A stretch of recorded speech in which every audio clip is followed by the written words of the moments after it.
Irmãos, domingo passado nós iniciamos este tema do magistrado civil. Eu vou fazer uma síntese para nós avançarmos.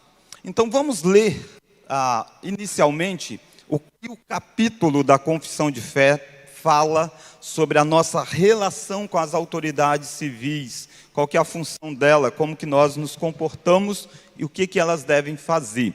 Então nós, na Confissão de Fé de Westminster, nós temos isso delineado. Este capítulo é um capítulo que vai lidar com essa relação, inclusive é um dos capítulos da Confissão de Fé que sofreu alteração no decorrer da história. Inicialmente, quando foi produzido a Confissão de Fé, havia uma relação maior entre Igreja e Estado, e depois, quando essa Confissão de Fé foi adotada nos Estados Unidos, houve alterações nos artigos dela, principalmente nessa área relacionada com a autoridade civil, porque assim entende essa separação entre Igreja e Estado, embora não seja um Estado ateu, mas essa separação é algo que nós, da fé reformada, abraçamos tranquilamente. E o contexto histórico em que a confissão foi escrita, ela se deu exatamente até mesmo por uma convocação dos magistrados civis. Então aqui você encontra esse princípio de muita sabedoria ao tratar com as doutrinas bíblicas, inclusive neste assunto tão importante. Vamos ler então? E aí, lendo, você vai ter uma ideia do todo da confissão. São 4 parágrafos que vai definir as funções. Nós vamos concentrar a atenção nos primeiros parágrafos para a gente entender bem e depois a gente chega no final, fechando com os demais. Leiamos. Deus, o Senhor Supremo,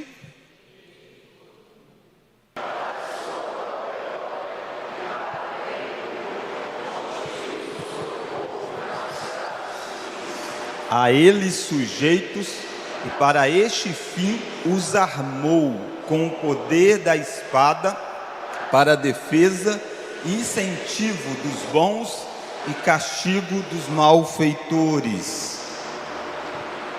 Aos cristãos é lícito aceitar e exercer o ofício de magistrado, sendo para eles chamados e em sua administração, como devem especialmente manter a piedade, a justiça e a paz, segundo as leis salutares de cada estado. Eles, sob a dispensação do Novo Testamento, para este fim, podem licitamente fazer guerra, havendo ocasiões justas e necessárias. 3. Os magistrados civis, a administração da palavra e dos sacramentos, ou o poder das chaves do reino do céu, nem de modo algum interferir em matéria de fé. Contudo, vamos ler? Como pais solícitos,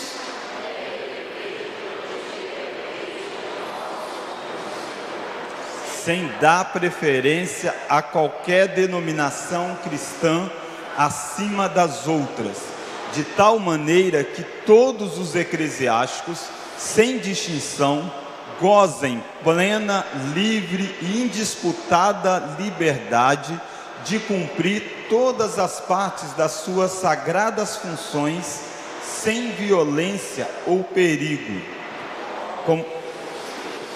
Constituiu em sua igreja um governo regular e uma disciplina. Nenhuma lei de qualquer estado deve interferir, impedir ou embaraçar o seu devido exercício entre os membros voluntários de qualquer denominação cristã, segundo a profissão de crença de cada uma. E é dever dos magistrados civis proteger a pessoa e o bom nome de todos os que lhes são jurisdicionados, de modo que a ninguém seja permitido, sob pretexto de religião ou de incredulidade, ofender, perseguir, maltratar ou injuriar a quem quer que seja. O bem assim Desculpe, irmãos. E bem assim providenciar para que todas as assembleias religiosas e eclesiásticas possam reunir-se sem serem perturbadas ou molestadas. Parágrafo 4.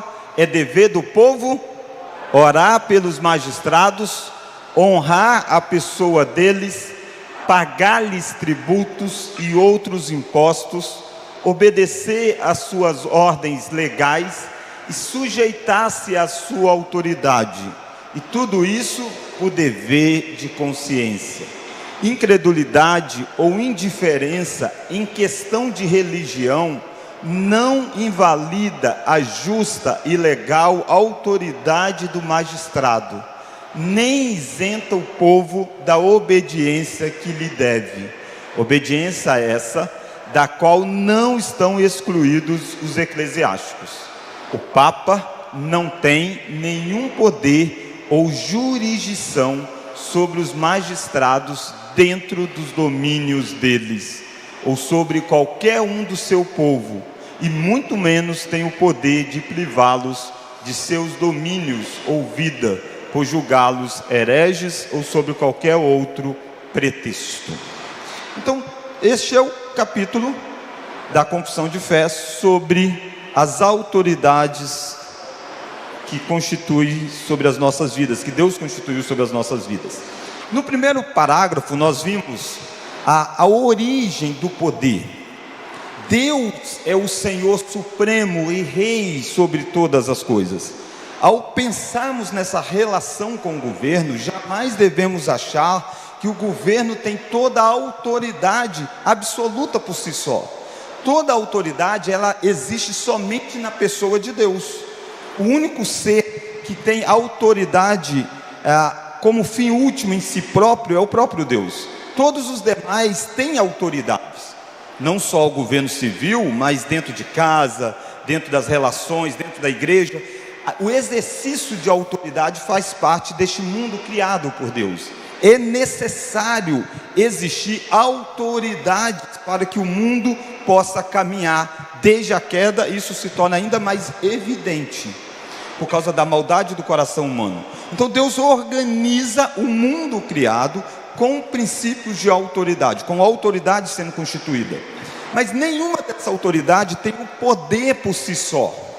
Toda a autoridade, ela tem o poder dado a ela pelo próprio Deus.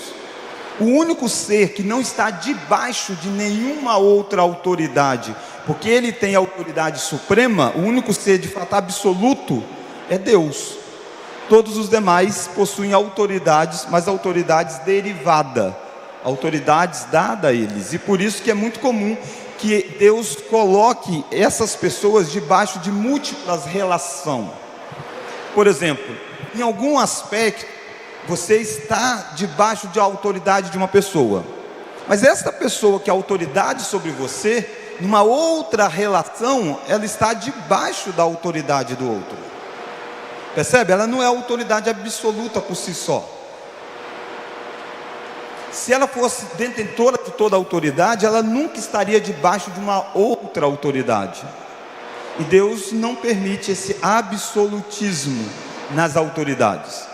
Deus faz com que todos nós tenhamos autoridades sobre nós e nós sejamos autoridades numa determinada relação. Então você que é pai, você é autoridade sobre o seu filho, você é autoridade sobre ele. Mas existe uma outra relação em que você não é autoridade.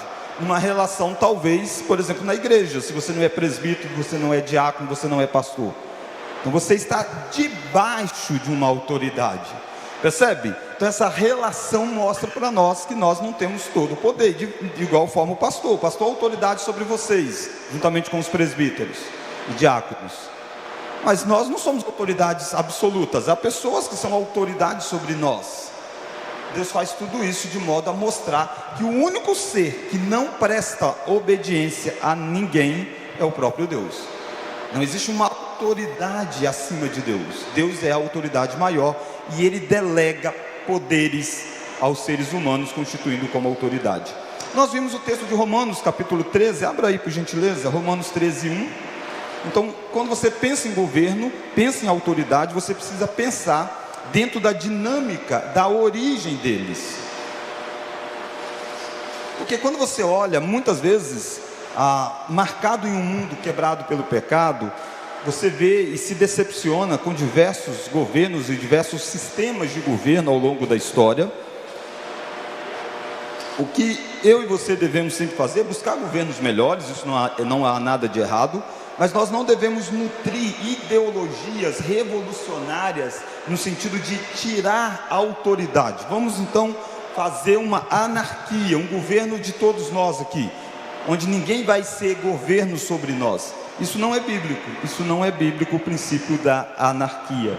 Olha Romanos 13. Romanos 13:1, vamos ler? Esse texto de Romanos 13, ele é muito rico, eu vou voltar em outros momentos, tá bom? Ele é um texto chave de autoridade civil, né? Mas neste primeiro momento é só essa origem. A origem é esse capítulo 1 aí, esse parágrafo 1 do capítulo da confissão. Todo homem esteja, porque não há autoridade que não proceda de Deus. E as autoridades que existem foram por ele instituídas. De modo que aquele que se opõe à autoridade resiste à ordenação de Deus, e os que resistem trarão sobre si mesmos condenação. Perceba? Então, resistir à ideia de autoridade, e a gente tem essa tendência, o nosso coração tem essa tendência de dizer: ninguém manda sobre mim, ninguém governa sobre a minha vida, eu sou dono do meu próprio nariz. O adolescente fica doido para chegar aos 18 anos e dizer: olha, eu fiz 18 anos. Como se 18 anos fosse um passe de mágica, né? Como se 18 anos ele não precisasse mais obedecer pai e mãe. A Bíblia não diz: honra o teu pai e a tua mãe até os 18 anos. Não fala isso. Então, esse desejo que está lá no seu filho, muitas vezes, ele não está só no seu filho, ele está em você, está em mim. O desejo de nós não aceitarmos que pessoas governem sobre nós. Este é um elemento que nós precisamos entender, que é ir contra Deus. Deus quer que nós sejamos governados. Em todas as esferas da nossa vida, nós estamos debaixo de governos, diferentes áreas, diferentes objetivos, diferentes pessoas. O poder está espalhado, não está dado a uma só pessoa, mas todos nós precisamos de autoridade para que a sociedade caminhe. Porque houve um pecado e nós não temos ilusão nenhuma quanto à natureza do ser humano. Nós não cremos que nós somos bons e que o ser humano é bom, e deixar eles entregue a si mesmo vai dar tudo certo. Não vai. Não vai. Assim começa na criação, quando há uma queda, e Deus precisa reprimir a maldade, trazendo então o poder sobre outros, ao dizer: quando alguém tirar a vida do outro, vocês devem retirar a vida dele. Aquilo que acontece em Gênesis 9, nós falamos bastante lá em Gênesis 9, no período do dilúvio, pós-dilúvio, a gente deve entender o contexto em que aquelas coisas se dão. O primeiro assassinato é envolvendo Caim e Abel. E Caim mata Abel, e Deus não dá autoridade a ninguém para tirar a vida de Caim. Deus diz: não pode, vou colocar uma marca, e Caim está selado. Ninguém pode tocar em Caim. Se tocar em Caim, vai vir vingança sobre ele. Deus está dizendo: eu vou julgá-lo, eu vou ministrar sobre ele a pena no tempo devido. Ao ser humano não é dado a isso. Mas a história não para aí. A história avança. Você tem a maldade generalizada espalhando, na descendência de Caim, pessoas assassinando por motivos fúteis. Pisou no meu pé, matei um homem. Lameque vai gritar, externar esse desprezo para com a vida. E aí chega em Gênesis capítulo 6, diz que a maldade estava generalizada. Havia crimes e mais crimes acontecendo. Deus vem e destrói o mundo, aplica uma pena de morte de certa forma geral, preserva a família de Noé, coloca-os na arca. Quando eles saem da arca, o mundo todo destruído praticamente, e agora recomeçando no mundo pós-punição divina, Deus diz assim: eu não vou mais destruir o mundo, porque o coração do homem é mau. Ele não vai dizer porque o homem aprendeu a lição. Não é porque ele aprendeu. Deus está dizendo: se eu for trazer um dilúvio todas as vezes que a maldade estiver avançada, de tempos em tempos a gente vai ter dilúvio. Então eu vou fazer algo diferente, eu vou criar mecanismo para restringir essa maldade, frear isso. E aí ele vai fazer diversas ações, vai colocar pavor sobre os animais, vai dizer para o homem que ele pode se alimentar dos animais, vai reduzir a perspectiva de vida do ser humano, e vai inclusive dar a pena capital. Vai dizer, se alguém tirar a vida de um outro, esse alguém deve ser morto. Porque afinal de contas, o homem foi feito à imagem e semelhança de Deus. Então perceba, aquilo que Deus tinha reservado para si, Deus dá ao homem, para que exatamente a maldade não avance. Não é uma banalização da vida a pena de morte. É exatamente um princípio dizendo, é tão sério tirar a vida de alguém, que tem que ter uma punição forte para isso. E Deus coloca isso antes da lei de Moisés. Na lei de Moisés, isso é reafirmado. Pós-lei de Moisés, quando Cristo está vivendo, e existe um outro governo sobre eles, existia a pena capital acontecendo. E Jesus se submete a ela. Jesus não nega o valor dela. Paulo, por exemplo, certa feita, estava sendo julgado, e ele disse, se algum crime eu cometi, que eu seja morto. Está dizendo, se eu fiz algo que deve de fato ser morto, que eu seja. Mas se eu sou inocente, vocês precisam me libertar. E o próprio Paulo vai escrever Romanos 13, volta lá em Romanos 13 então. Olha o verso 3, ó. Porque os magistrados, vamos ler? Não são para quando se faz o bem, e sim quando se faz o mal. Queres tu não temer a autoridade? Faz o bem e terás louvor dela. Visto que a autoridade é ministro de Deus para o teu bem, entretanto, se fizeres o mal, teme, vamos ler agora? Porque não é sem motivo que ela traz a espada, pois é ministro de Deus, vingador, para castigar o que pratica o mal. A autoridade civil é dada pelo próprio Deus para um objetivo específico: punir o mal, refrear o mal e louvar o bem. A autoridade civil, biblicamente, não é dada para promover diversas coisas que às vezes a gente quer que a autoridade faça. E existem várias ideologias por detrás de uma construção do que o Estado tem que fazer. E aí coloca o Estado interferindo na sua família, interferindo em diversas coisas. A Bíblia não diz isso. O que a Bíblia diz é de uma função muito forte do Estado de punir o mal, de ser aquele ente que pode olhar e ver o mal acontecendo e vir com a espada para punir. Isso foi dado a ela. Por que foi dado isso? Porque o ser humano é mau. E eles entreguem a si mesmo, haveria destruição, haveria violência e mais e mais. Então ela traz espada, perceba aí no verso 4. Olha o finalzinho do verso 4. Não é sem motivo que ela traz a espada. Nós somos muitas vezes capturados por ideologias, e a gente acha que a gente tem que ressocializar todo mundo. Não é essa a perspectiva bíblica. A perspectiva bíblica é de punição. E lógico, através da punição, as pessoas vão aprender. A sociedade vai ser refreada do mal. Mas a gente não tem ilusão de achar que o Estado redime vidas de pessoas. Quem redime vidas de pessoas é o Evangelho. E essa é a missão da igreja. A missão da igreja não é aplicar a espada. Mas essa é a missão do Estado. É a missão do Estado. Funções diferentes debaixo do mesmo Deus, para objetivos distintos. Jefferson. Pastor, como que a gente tem que submeter à submissão de um Estado que só olha a favor deles? Exemplo, Paulo falou que se ele fosse culpado, que ele seria culpado, se ele fosse inocente, seria inocente. Mas se fosse um Estado que olhasse contra os pensamentos deles e julgasse ele da forma errada, como que a gente vai se submeter a um Estado desse jeito? Pois então, a gente vai chegar um pouco mais lá, que vai dizer quando o Estado não pode interferir nas leis da igreja.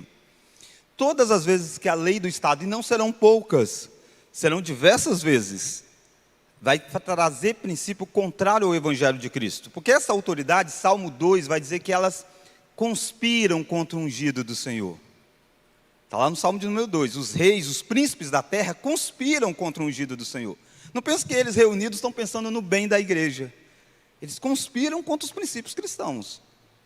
E nós precisamos saber resistir quando vem uma ordem contrária à palavra de Deus. Vai dizer, importa obedecer a Deus que aos homens.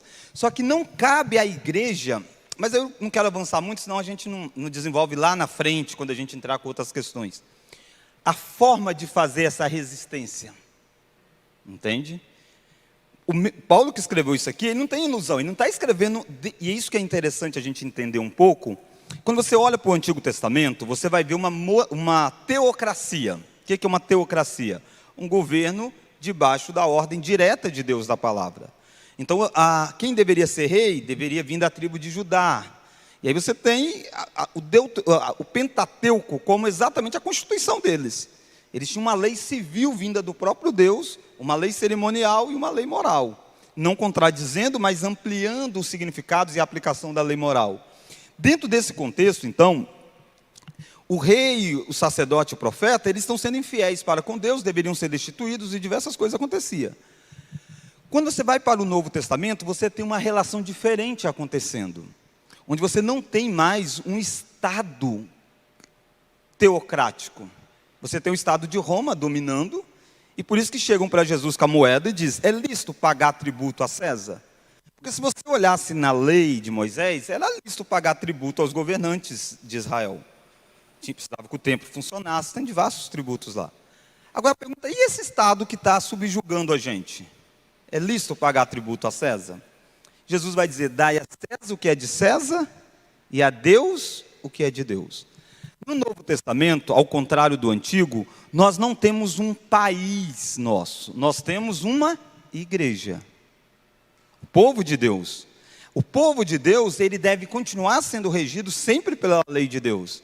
Mas agora esse Estado que está colocado diante dele, que é o contexto de Romanos 13, é Roma. Paulo vai passar exatamente pela espada do Estado, de forma injusta, óbvio. Ele vai ser morto. Quando ele escreve 2 Timóteo, ele está preso, morto. Não, não está morto, né? Ele está preso, vai ser morto. É a última carta dele, ele tem consciência disso. Ele diz, olha, chegou a hora da minha partida. Aquele assassinato sobre Paulo é totalmente injusto. Óbvio que é. Mas quando Paulo escreve Romanos 13, ele sabe quem é o imperador. Ele sabe que ele não é um temente a Deus. Mas Paulo sabe que a função dele de autoridade é colocada por Deus. E essa função deve ser preservada. E deve ser resistida todas as vezes que vem contra nós no princípio religioso. E aí o que a gente faz? Morre. É isso que a Bíblia coloca. Por quê?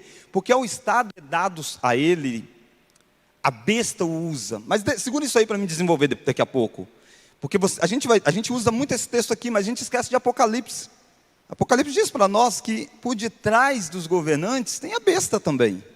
Ela é a besta, na verdade. Por detrás dela tem o Império Romano. E ela vem com mão dura contra o povo de Deus diversas vezes. E como que a igreja reage com isso? No Antigo Testamento, vamos para a guerra. Israel guerreava todas as vezes que uma nação queria matá-lo. E no Novo Testamento, como que a igreja faz? Aí a gente olha mais à frente. Não sei porque eu tentei esbarrar um pouco, porque talvez eu não chegue tudo lá, e você sairia sem a resposta. Mas é importante a gente meio que caminhar por etapas, por isso que eu fiz questão de ler o texto todo, que quando a gente diz do capítulo 1, ela não está absolutizando a autoridade civil. Ela vai ter uma parte do parágrafo que ela vai dizer, a autoridade não deve dizer nada quanto deve ser aplicado disciplina na igreja, governo, ela não deve pegar a palavra e ela ministrar a palavra ao povo. E quando ela quer fazer isso, o que a gente faz então? Ela está usurpando uma função. A gente não aceita. E aí a Bíblia diz, aquele que for levado à espada, pela espada que vá. Então essa relação ela é sempre tênue. É de respeito, porque a gente não é contra o princípio em si. E num país democrático como o nosso, a gente deve sempre tentar escolher o candidato que vai trazer menos risco à nossa fé. Menos, porque todos vão. Menos risco à nossa fé. Deve fazer essa escolha. Segunda, deve usar os mecanismos que a lei ainda nos permite. Porque existem vários mecanismos na própria lei, e Paulo faz uso disso. Paulo estava preso, Jefferson, eles chegaram e prenderam Paulo, lá em Filipos. bateram em Paulo, jogaram açoite sobre ele. Ele cantou louvor do Senhor, alguém foi convertido. Percebe? A soberania de Deus está aí. Ele não ficou lá, moado, dizendo, sabe? Não, ele louvou a Deus, pregou o evangelho, alguém foi convertido, joia. Mas aí descobriram, né, que o cara é cidadão romano, Paulo. Não pode bater num cidadão romano sem julgá-lo. Primeiro julga. Julgou? É condenado? Ok. É um habeas corpus preventivo, né? Aí chegaram para Paulo e disseram, Paulo, vou embora, cara, desculpa, sai aí pela manhã e está livre. Ele disse, não vou sair. Manda a autoridade de vocês. Sem julgamento nenhum, vocês fizeram isso comigo, agora vocês vão fazer na surdina. Percebe? Ele está usando um elemento da lei que dava a ele esse princípio. Por que ele está fazendo isso? Porque ele está pensando no evangelho, ele não está pensando nele. Ele está pensando no evangelho, aquilo não vai tirar as dores do corpo dele. Mas as pessoas daquela cidade sabem que aquela igreja não começou com um vagabundo qualquer que foi preso e fugiu de madrugada lá da prisão, foi embora, fugitivo da cidade. Não. Entende? Então nós temos diversos direitos ainda pela nossa Constituição, e a gente deve fazer bom uso dele. Então quando a gente diz isso aqui, por exemplo, significa que nunca um cristão pode apoiar um processo de impeachment? Não, há elementos na Constituição que permitem o impeachment. Então um cristão pode também apoiar. O que o cristão não deve fazer? Partir de uma revolta popular por si só. É sempre uma autoridade diante de outra autoridade. Esse é um princípio que a BESA vai desenvolver, de como resistir ao Estado. Você tem outras autoridades. É por isso que esse poder é dividido. Porque um não é absoluto. E aí deve os poderes se contrapor. Que a gente diria, né, da contrapeso, né? Que um poder faz ao outro. Porque o ser humano ele tem um coração depravado. Dá o poder a alguém para você ver, ele vai fazer coisas terríveis. Tem que ter alguém com poder igual para poder vir e barrar. E no nosso país, ainda na Constituição, você tem esses meandros. Então você pode fazer uso deles sem que isso seja ferir a autoridade. Isso são princípios sábios de tomar decisões no decorrer da história. Mas a gente não deve colocar sobre o Estado esperanças messiânicas. Mais cedo ou mais tarde, ele vai ser instrumento da besta para nos oprimir. Agora significa que a gente fica pacífico? Não, significa que a gente olha para isso com a visão bíblica. E testemunha da nossa fé. Mas nós não podemos, por causa da fé daquele que exerce cargos religiosos, dizer, não, eu não vou me submeter a ele. Não. Se aquela lei não fere o princípio bíblico, se submeta. Paulo está dizendo, o Império Romano é para isso. E pior do que um mau governo é uma sociedade sem governo. Esse é um princípio da fé reformada. Ela não entende que os governos são perfeitos. Ela mostra claramente diversos textos dessas dificuldades. Mas ela diz assim, o que está por detrás é a gente achar que vamos retirar qualquer governo sobre nós, e aí a gente seremos de fato uma nação, um país joia. Não. O princípio da autoridade é necessário, porque nós somos depravados quanto o coração pecaminoso. Deu para mais ou menos esbarrar um pouco? Ok. Olha mais um texto, então, dentro dessa questão de todo o poder, né? E aqui, Jefferson, só um minutinho ainda. Olha Romanos 13, perceba que aqui você vê claramente essa ideia, do que o Estado faz. Ela traz a espada para punir o mal. Se a gente faz o bem, ela não deveria trazer espada sobre nós. Aqui está delimitada a função dela. Isaías vai dizer, ai daqueles que chamam mal de bem e bem de mal. Então, a função do Estado é delimitada. Por isso que uma das grandes pautas que nós, cristãos, deveríamos ter, é a pauta da segurança pública. O que o governante fala de segurança pública? Porque essa é uma das grandes funções dele. Entende? Biblicamente. Qual que é a função biblicamente do Estado? Punir o mal. Punir o mal. Mas muitas vezes nós somos tomados por ideologias.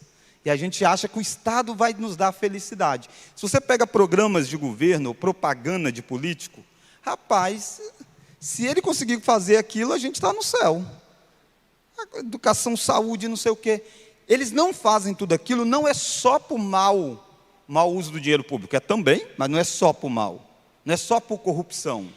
É porque eles propõem coisas inalcançáveis neste mundo. Por que é inalcançável? Porque quem vai trazer isso é o verdadeiro rei, que é Cristo Jesus. Mas a esperança, a cada 4 anos, renasce no coração da pessoa. E, aliás, se o político às vezes diz o que ele vai fazer mesmo, muitas vezes nem vota nele. Diz, não, mas não, cara, ele tem que prometer, o vereador tem que prometer que a saúde em Colatina vai ficar mil maravilha. A gente sabe que não vai por um vereador, não é ele que vai fazer esse processo. Entende? Então, há essa dinâmica ideológica de um Estado enorme. E aí só traz prejuízos, porque a gente está dando ao Estado aquilo que Deus não mandou dar, e aí ele vai intervir com leis contrárias aos princípios de Deus. Quem diz que o Estado diz como você cria a sua filha? Entende? A Bíblia não coloca o Estado, a Bíblia diz Deuteronômio. Mas a gente terceiriza, a gente quer terceirizar até para a igreja. A gente quer que a igreja crie os filhos. Não estou dizendo que a igreja não ajuda, entende? Mas quem é que cria os filhos em última instância? Quem é que cria os filhos? A família, os pais. Essa é a ordem bíblica. Eles são o quê? Autoridades. Percebe as esferas de ação? Entender a esfera de ação. Eu sou pastor da Lívia, por exemplo. Mas eu não sou o pai da Lívia. O pai da Lívia é você. Em uma determinada conversa que a Lívia me procurar, eu vou orientar espiritualmente, de outra eu vou dizer, o que o seu pai fala? Conversa com o seu pai. Por quê? Porque limite de autoridade. Mas não é o pastor? É o pastor, mas ele é o pai. Entende? Agora o pai não vai entrar na seara do pastor. Então essas distinções não são fáceis, mas aqui que está a sabedoria bíblica, porque o poder ele é delegado por Deus, inclusive ao próprio Estado. João, mas nunca esqueça que mesmo mau governante, ele não está agindo sem autorização de Deus. A pergunta é, ele está agindo para quê, né? Deus autorizou ele, Deus permite que isso aconteça para quê? Para punir o pecado do povo, para disciplinar a igreja dele, tudo isso Deus traz. Para purificar a fé, tudo isso. João capítulo 19, olha Jesus diante do julgamento injusto, Jefferson. Julgamento injusto. Foi entregue, João 19, 11. Ele está diante de Pilatos, tá? Eu vou ler o verso anterior, 10. Então Pilatos o advertiu, não respondes, não sabes que tenho autoridade, olha Pilatos, cheio de si, hein? Não sabes que tenho autoridade. Vamos ler? Para te soltar e autoridade para te crucificar. Ele está dizendo, eu tenho autoridade para mudar a sua vida aqui, nesse julgamento. Olha Jesus.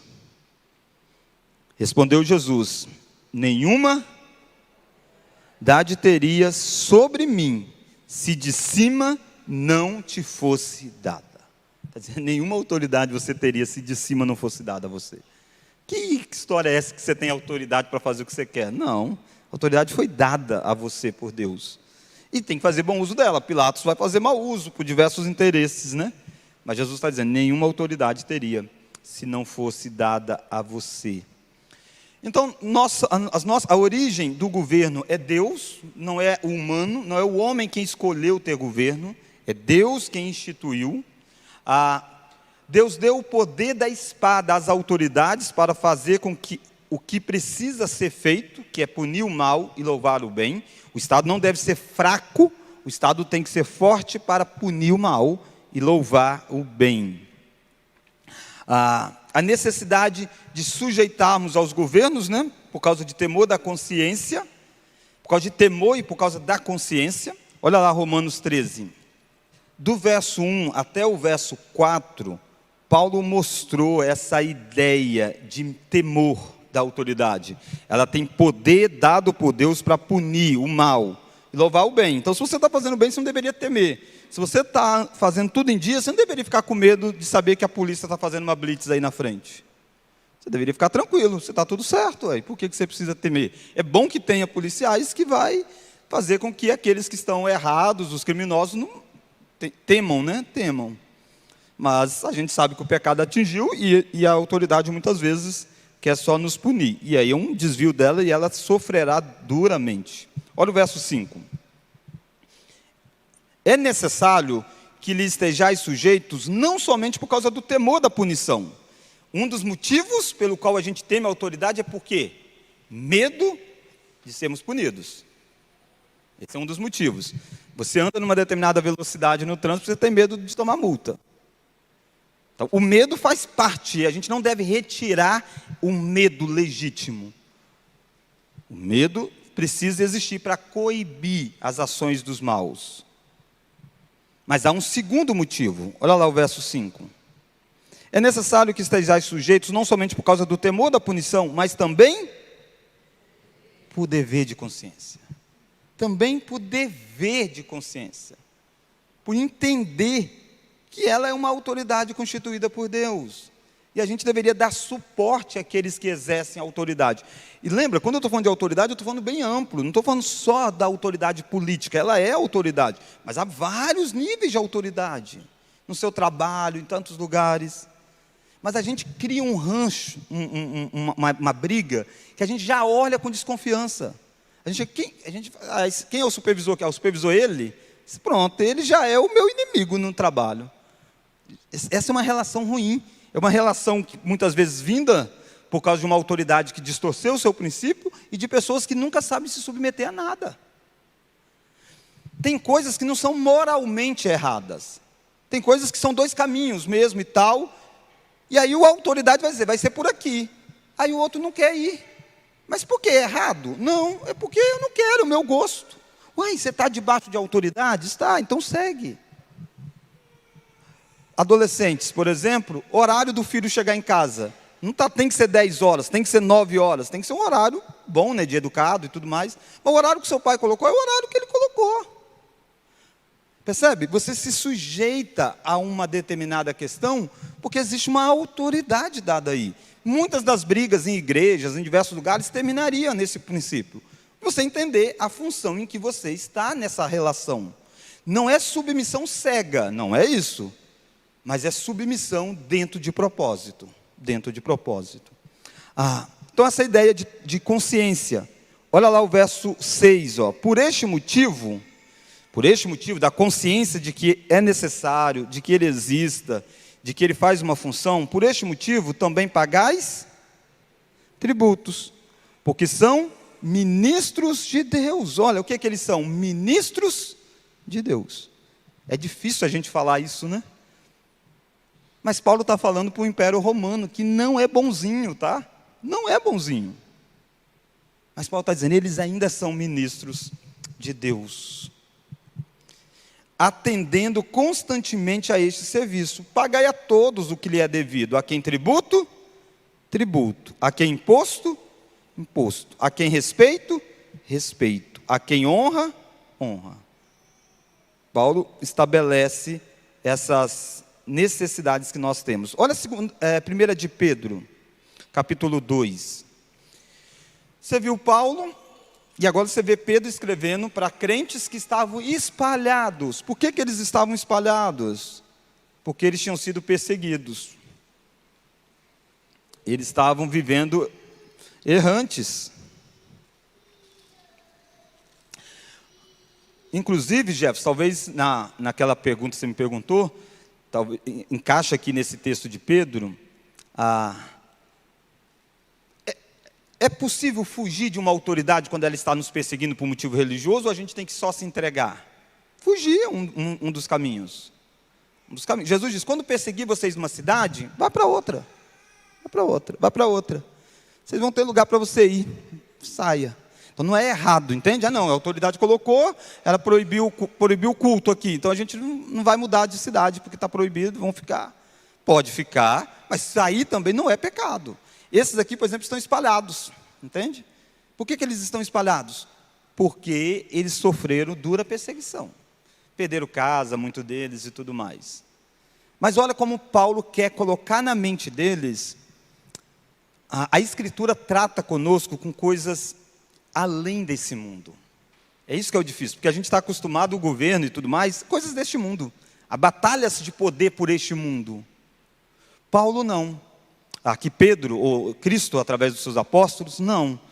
Jesus mesmo disse, o meu reino não é deste mundo.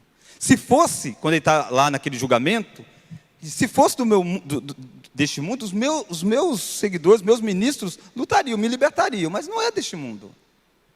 E o reino de Cristo vai exatamente acontecer com Cristo sendo martirizado pelo governo civil. Percebe o contraponto? Pedro queria pegar a espada e partir para o combate, homem a homem. Jesus disse, não, o caminho da implantação do meu reino é outro. Pedro está escrevendo a esses crentes, como eu disse, debaixo de perseguição, e olha o que ele vai dizer a eles. 1 de Pedro 2.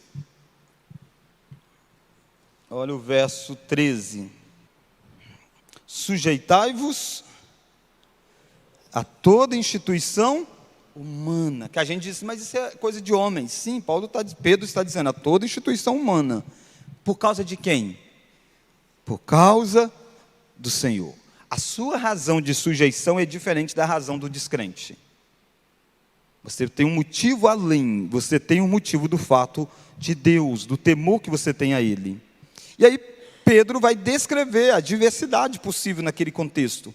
Quer seja rei como soberano, que as autoridades como enviadas por Ele, tanto para castigo dos malfeitores, como para louvor dos que praticam o bem. Mas Pedro não deixa de dizer, olha a função delas, lembra elas de qual é a função delas. Verso 5.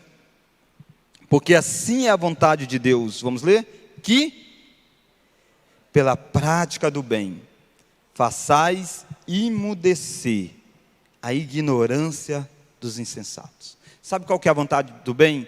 É que nós respondamos às perseguições fazendo o que é o certo. Esse é o propósito de Deus. Pedro, é difícil para aqueles crentes ouvir isso. Era muito mais fácil você dizer, a gente tem que ir para o embate. Mas Pedro está dizendo, não, nós precisamos fazer a prática do bem e assim vencer pela prática do bem. Há um documento dos primeiros séculos da igreja, depois eu posso até mandar lá no grupo a frase depois, onde ele vai descrever quem são os cristãos. E eles vão fazer esses contrapontos, eles são ultrajados e eles fazem isso. Eles sofrem essa perseguição e eles reagem desse jeito, eles cuidam dos nossos órfãos, daqueles que iam para a guerra, por exemplo, morria e tinha os órfãos, as viúvas. Quem é que mais cuidava deles? Os cristãos. Poxa, mas a gente é inimigo deles. Mas eles reagem de um jeito diferente.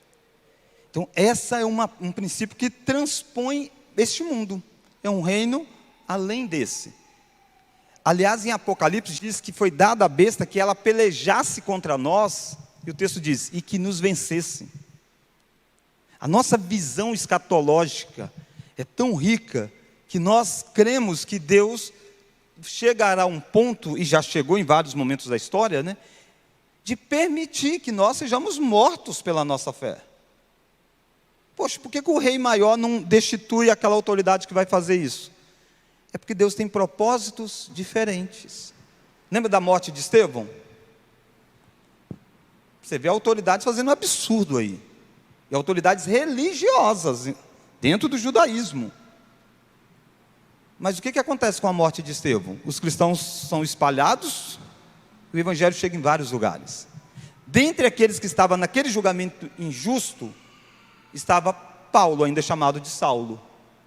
E ele se converte. Quando ele fala da sua conversão, antes ele diz, eu estava lá. As vestes de Estevão foi jogado a mim, aos meus pés. E aquilo causou tamanho impacto na vida dele. Então a história é muito mais complexa do que nós imaginamos. Quando você olha para a história da igreja, durante os primeiros séculos, a igreja viveu debaixo de dura perseguição. E você teve uma purificação dos cristãos. Graças a Deus que Deus faz esses movimentos, porque só viver debaixo de perseguição também é complicado, porque a igreja precisa de avanços estratégicos, e só acontece mediante liberdades. Mas chegou um momento da história que um imperador se declara cristão. E coisas complicadas começam a acontecer dentro de um paganismo da igreja. Há momentos bons, há avanços, permite que tenha terra, centros educacionais, e tudo isso acontece que antes não podia. Então, há benefícios e prejuízos em todos os momentos da história. Agora, a nossa crença é que Deus é soberano, governando de uma forma sábia e conduzindo essas autoridades desta forma, até mesmo deixando que a besta a use, ou Satanás a use como besta, para punir e cumprir um dos propósitos escatológicos da história da igreja.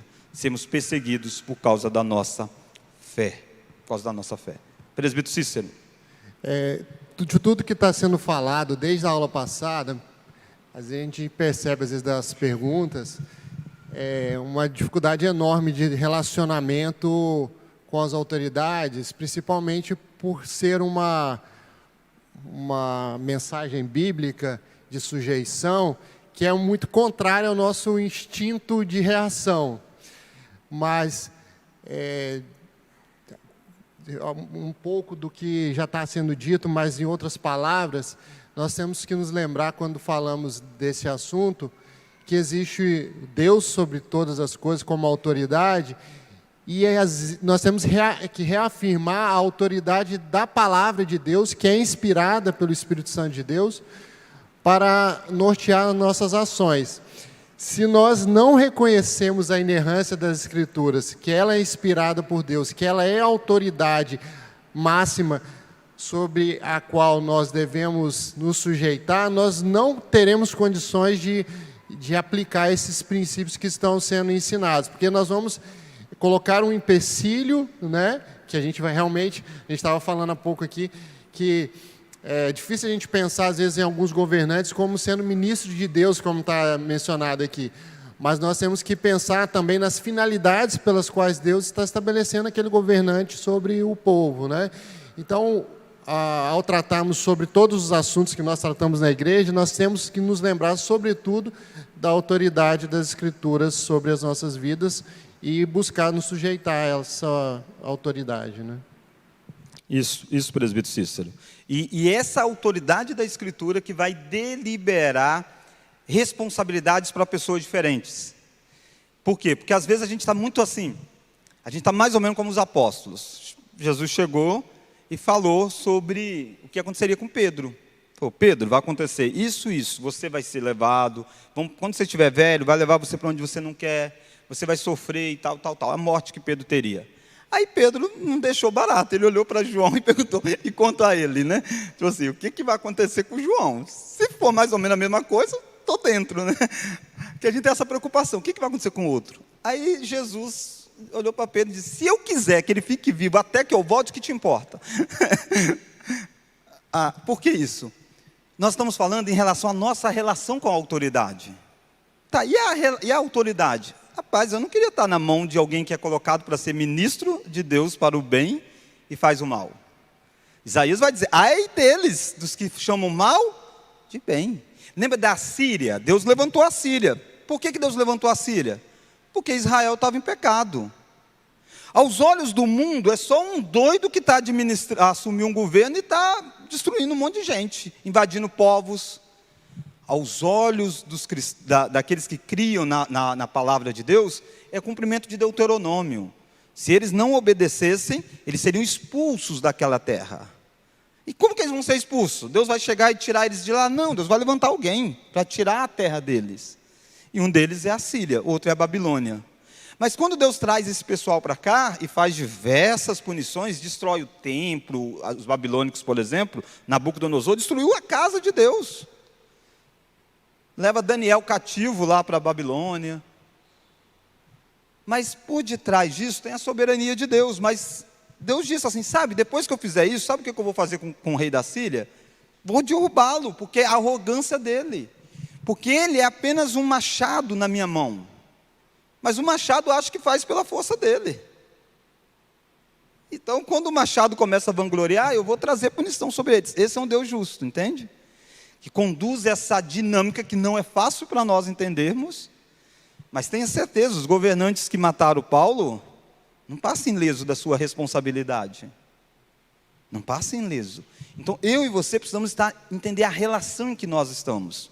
Se vem uma ordem contrária à palavra de Deus, importa obedecer a Deus que aos homens. Temos condição de buscar melhorias nos governos? Deve. Afinal de contas, o governo é para isso aqui, para o bem e para punir o mal. Então você deve ter mecanismo de promover isso acontecendo, lutar por isso. Terceiro, lembra, independente da forma como o governo conduz, Deus está no controle disso. E eu e você devemos nos sujeitar, desde que não fira a palavra de Deus. Feriu a palavra de Deus, morro por causa da minha fé. Você vê os Sadraque, Mesaque e Abidnego. Eles estão trabalhando lá no governo, nada a ver com Deus. Nada a ver com Deus. Eles estão tentando fazer o melhor que eles podem naquela dinâmica. Gostariam que eles pudessem declarar, olha, hoje é o sábado do Senhor. Lógico que eles gostariam, eles são judeus. Mas não, eles não estão vivendo na terra deles. Eles não estão vivendo na teocracia de Israel mais. Eles foram levados cativos, eles vivem em pátria estranha, que é a nossa sensação. O Novo Testamento nunca nos chama a pensar em conquistar uma terra aqui, enquanto que no Antigo Testamento havia uma terra, que era símbolo de uma terra maior, que era Canaã. A nossa já é o cumprimento dessa história, nós já sabemos da realidade, a gente aguarda os novos céus e nova terra. A nossa pátria está? Onde está a nossa pátria? Nos céus. Todos nós, independente do país em que estivermos, o governo que estivermos, nós seremos peregrinos neste mundo. Peregrinos. Enquanto peregrinos, a gente está lá como Daniel.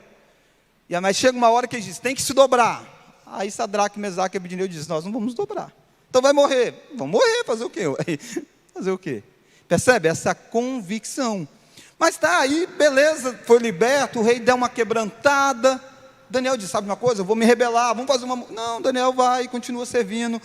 Quando o governo comete um outro grave pecado, Deus mostra através de um sonho que Deus vai punir Nabucodonosor, colocá-lo para pastar. Daniel não chega e começa a difamar, diz, olha, você vai... Não, Daniel chega, rei, não faça isso, rei, pelo amor de Deus, se arrependa, rei. Ele exorta o rei com sabedoria e mostrando as consequências. E assim você vai tendo. E depois, interessante que Daniel serviu muito no capítulo. Muito, tal. Quando você chega no capítulo 5, depois que troca-se o rei, tem lá um Belsazar.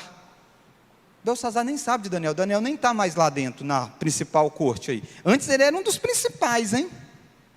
Ele não está mais. Quando acontece aquele episódio da mão, lembra? Na mão na parede. Está Belsazar blasfemando de Deus, tomando as coisas nos utensílios que Nabucodonosor trouxe, está lá, ó, tudo doido.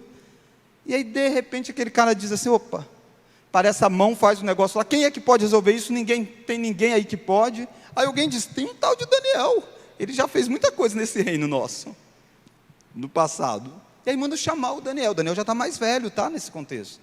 Daniel chega como um desconhecido daquele rei. Poxa, o cara que serviu tanto...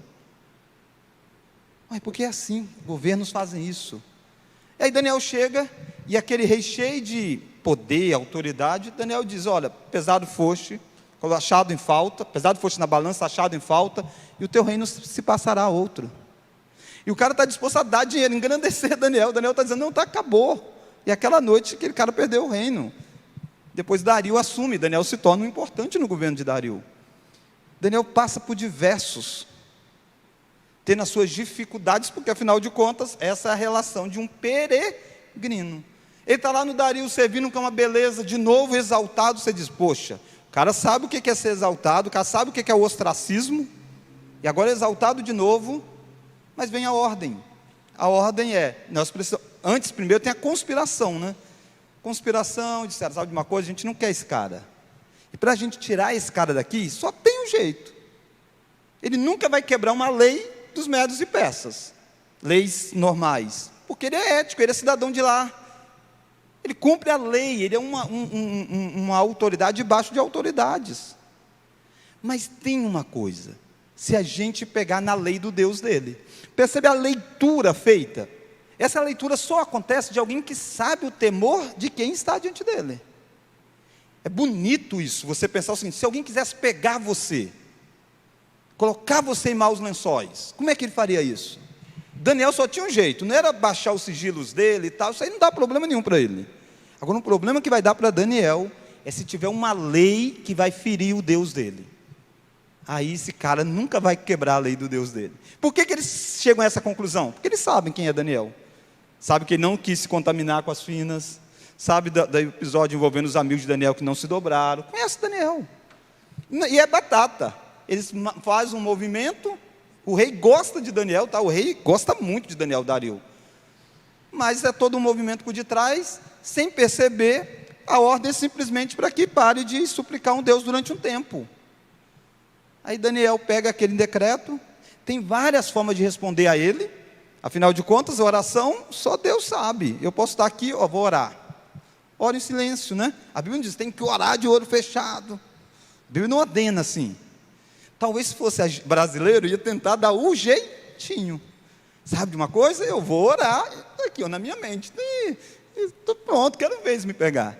Mas Daniel entendeu exatamente o jogo. Daniel diz, o que está por detrás aqui não é a forma de orar. Porque pela forma de orar, você vê pessoas orando em várias formas na Bíblia. O que está por detrás é se eu vou testemunhar da minha fé. E aí Daniel fez a mesma coisa. Ele vai, como de costume, entra na casa, portas abertas, ora voltado para Jerusalém. É simbólico. Por que voltado para Jerusalém? Porque ele sabe que a Babilônia não é a terra dele. Não importa que ele está lá há tantos anos, viveu mais lá do que em Canaã. Quando saiu de Canaã, era um adolescente. Mas ele sabe que Deus tem promessas para lá. E ele volta orando para lá. Para um templo que já nem mais existia. E ele ora. Alguém vê, pronto, batata. Rei, está aí, alguém. Daniel, e o cara fica triste, o cara tenta de tudo, né? Poder humano ilimitado. Ele tenta dizer, eu vou libertar Daniel. Diz, não, mas a lei do Medos e Persas não tem como mudar, cara. Você é escravo da lei, não tem como. Daniel é jogado na cova dos leões. O rei diz, olha, quem sabe se Deus abençoe Daniel que te livre. O rei nem consegue dormir direito. Aí você vê exatamente, o propósito é esse, tá? Na narrativa. Mostrar o fracasso do poder humano. Você tem um rei que não consegue direito dormir e não consegue libertar o cara que ele gosta, por uma lei que ele mesmo fez. É o fracasso dos governos humanos. E a gente cria essa expectativa, né? Num governo que vai chegar e fazer. Dario está lá, nessa situação. O que é impossível aos homens, Deus vai e fecha a boca dos leões. No outro dia, Dario chega lá, grita, Daniel está lá, vivinho da Silva. Vivinho da Silva. Aí o rei diz, agora vamos fazer um decreto. Decreto. Mandar que todo mundo adore o Deus de Daniel. Quer dizer, não, entende? É exatamente essa paródia. Não é. Ele não tem poder, o decreto dele não convence coração. O decreto dele não consegue libertar o cara que ele ama, mas Deus sim. Então, esse é uma grande história. Eu e você devemos olhar para o Salmo. Olha lá o Salmo 2, no meio disso tudo. Olha o Salmo 2. Por que se enfurecem os gentios e os povos imaginam coisas vãs? Vamos ler? Os reis da terra se levantam e os príncipes conspiram contra o Senhor e contra o seu ungido, dizendo, percebe? Os príncipes estão conspirando contra Deus, Pai, Yahvé, e contra o seu ungido, que é aquele que governa, que é o Filho. Verso 3, rompamos, sacudamos de nós as suas algemas. É isso que eles estão dizendo, sabe de uma coisa? Vamos nos libertar desse governo de Deus sobre nós. Então eles conspiram. Como que o salmista vê isso? Reis conspirando contra Deus. Olha o verso 4. Ri-se aquele que habita nos céus, o Senhor zomba deles. Deus está rindo dos reis que querem se rebelar contra Deus. Deus não está com medo deles. Às vezes nós nos colocamos numa condição de que parece que está tudo acabado. Não, irmãos. Deus continua lá rindo do trono daqueles que tentam fazer qualquer coisa. Olha o verso 5. Na sua ira, a seu tempo, lhes há de falar, e no seu furor os confundirá. É no tempo de Deus, mas no tempo de Deus ele faz isso. Daniel diz, ele coloca rei e tira rei. Deus é quem põe, Deus é quem remove. Lembra, a gente está numa democracia nossa, que isso é mais fácil de ser visualizado. A cada 4 anos, você vota e tira pessoas. Não, a gente está falando de um momento em que não era escolha popular. Parecia estranho você pensar, quando é que esse cara sai daí? Daniel diz assim, Deus coloca e Deus tira. Deus coloca e Deus tira. E Daniel está debaixo de um governo que tirou ele da própria terra. Pastor. Só um minutinho, Valdilene, eu vou te dar a palavra. Olha o verso 6. Então, na sua ira, Deus, né, há de falar, no seu furor, Deus os confundirá. Verso 6: eu, porém, constituí o meu rei sobre o meu santo monte Sião. Esse rei é o filho, tá? Proclamarei o decreto do Senhor. Ele me disse: tu és o meu filho, hoje te gerei. Pede-me, e eu te darei as nações por herança, e as extremidades da terra por tua possessão. Aquilo que os grandes sempre quiseram, expandir o seu império, se tornarem poderosos nas nações. Quem conseguiu isso foi Cristo Jesus, com um reino invisível. Ele tem súdito de todos os países. Ele tem súdito de pessoas dos mais diferentes sistemas de governo. Em democracia, em monarquia. Ele tem súditos que são leais a ele, a despeito de quem está no trono. Não é à toa que Napoleão dizia: esse Galileu, esse crucificado, eu com os meus exércitos não consegui conquistar o que esse crucificado conquistou. Não é à toa que Constantino vai dizer: vamos abraçar essa cruz aí, porque é complicado esse negócio. Olha lá o verso 9. Com vara de ferro as regerás, e as despedaçarás, como um vaso de oleiro. Agora, pois, ó reis, olha agora ele se voltando para os reis. Então ele já falou de quem governa. Ó reis, agora, sede prudente, deixai-vos advertir, juízes da terra. Eu e você deveríamos nos empolgar com o Salmo 2 nessa relação. E todas as vezes que eles estão zombando de Deus, a gente deveria: olha gente, deixa eu dar uma palavra para vocês, cuidado. É isso que Paulo faz. Paulo está sendo morto pela espada de Roma. Mas ele diz: o reto juiz me julgará no último dia. Ele me dará coroa. E aqui ele está dizendo: olha, deixai-vos advertir, juiz da terra. Servi ao Senhor com temor, e alegrai-vos nele com tremor. Beijai o filho, para que se não irrite, e não pereçais no caminho, porque dentro em pouco se lhe inflamará a ira. Bem-aventurados todos os que nele se refugiam. Quem está na pior dessa história são governantes que se levantam contra Deus. Eles estão na pior. E o que nós, enquanto igreja, devemos fazer? Advertir-os disso, dizendo: o caminho de vocês é terrível. Ir por esse caminho é terrível, é terrível. E devemos orar. Paulo diz a Timóteo, né? Orai para que nós vivamos dias de paz. Devemos orar. E na nossa cultura, votar melhor. Todas as vezes que a gente for votar, o que esse governante propõe? Porque se ele já propõe coisas que mostram claramente contrário à palavra de Deus, você vai fazer um pente fino, vai votar no menos pior. É incoerente você pedir, orar por paz e votar de qualquer jeito. Mas entender que Deus está governando e cabe a você se submeter dentro do propósito de Deus. E dentro do Salmo 2, ler a cabeça e diz: sabe de uma coisa?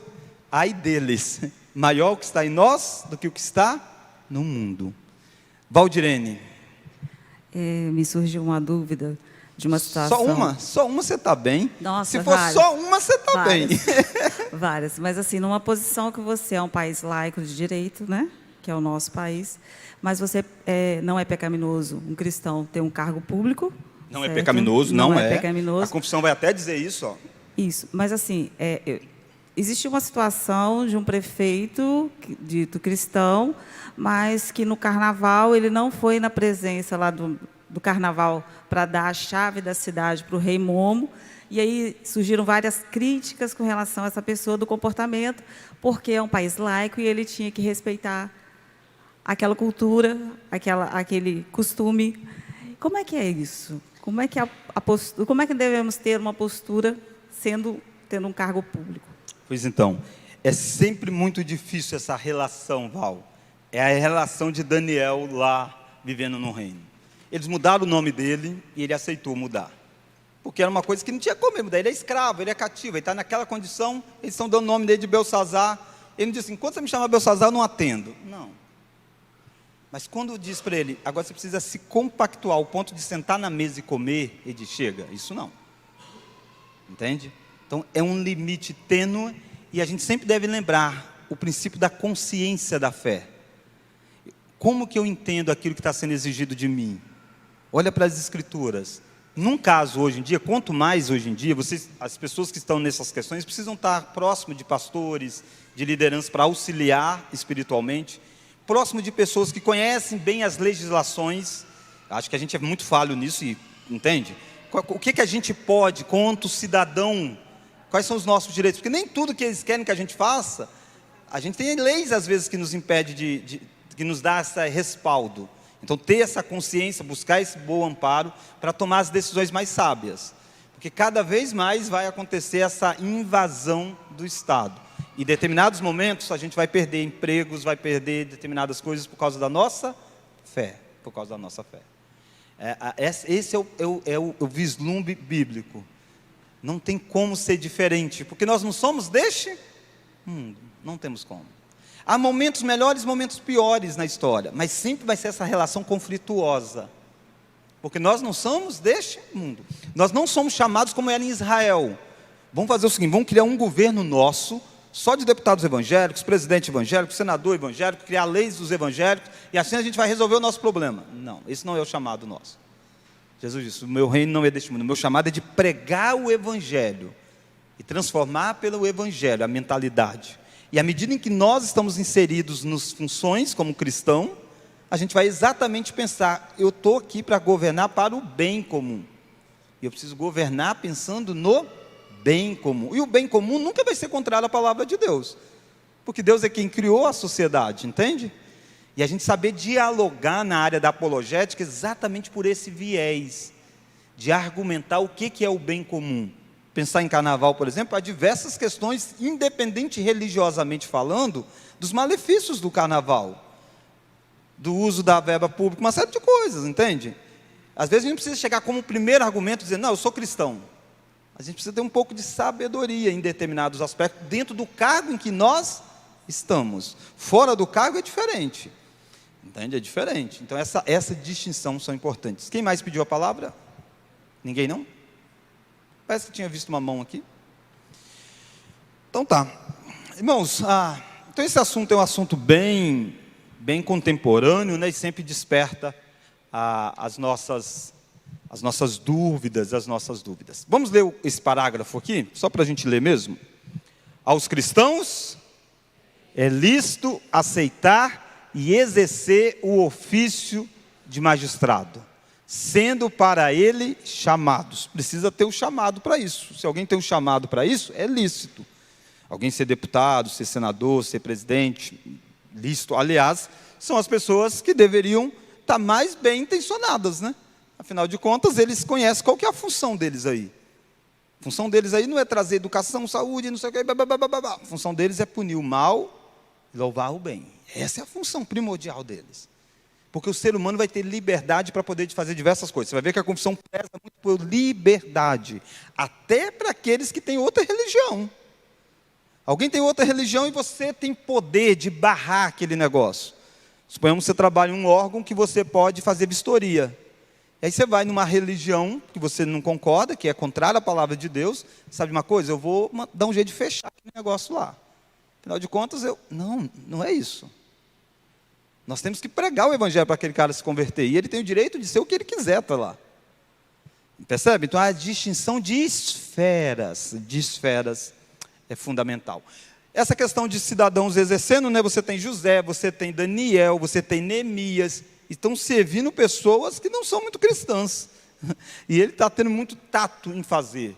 Às vezes eles chegam com o olho quebrante, olhar, pede ao rei autorização para ir em determinado lugar. Parece uma baita de uma bajulação, né? Mas precisa fazer esse caminho para poder conseguir autorização para ir a Jerusalém. Então, ele vai fazendo princípios. E quando todas as vezes que são pressionados, eles resistem. Então, ao cristão é lícito trabalhar, é lícito exercer cargos no magistrado civil. Como devem, especialmente, vamos ler? Manter a piedade, a justiça e a paz, segundo as leis salutares de cada estado. A relação pacífica com as leis do estado que ele vive. Eles, sob dispensação do Novo Testamento, e para esse fim, podem licitamente fazer guerra, havendo ocasiões justas e necessárias. Que aí surge outro ponto. E quando chega a hora de ter guerra, pastor? Se eu fosse lá do soldado dos Estados Unidos, eu como cristão posso pegar uma arma e ir para uma guerra? Ou agora, se você está na Ucrânia, você era um cristão, soldado, trabalha no exército, e agora, o que você pode fazer? A confissão diz que pode. Você diz, como que é isso, pastor? Venha no próximo domingo que aí eu explico melhor, tá bom? Eu sei que você deve ter pensado, mas a Bíblia diz não matarás, lembra? Então a gente vai entender isso melhor na próxima aula. Vamos orar? Colocar de pé? Deus, obrigado porque no momento atual da história nós podemos reunir de forma livre neste dia do Senhor para adorar a Ti. E nos deu, Deus, cada vez mais a convicção de que nós servimos um Rei que é maior do que qualquer projeto político e que nós temos o nosso coração guardados e protegidos por este Rei. Nós intercedemos, ó Pai, em favor das pessoas que estão investidas de autoridades, seja no governo federal, seja nos governos estaduais, municipais, seja no poder legislativo, judiciário ou executivo, que eles possam, ó Deus, agir de forma mais sábia, prudente com os recursos arrecadados, que eles possam ser mais prudentes, ó Deus, em promover aquilo que é o bem. E que nós, enquanto povo de Deus, possamos saber que nenhum desses governantes são parecidos com o verdadeiro governante que é Jesus Cristo. Só Ele é justo, perfeito, sábio e poderoso. E por isso que nós aguardamos o dia em que Ele estará reinando visivelmente sobre nós. Até lá, alegra o nosso coração de saber que Ele está reinando de forma invisível sobre nós.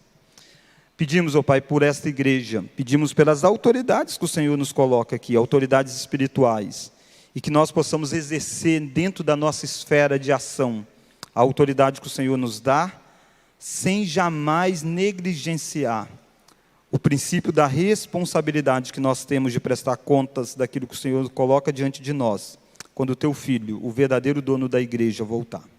Oramos tudo isso em nome de Jesus. Amém.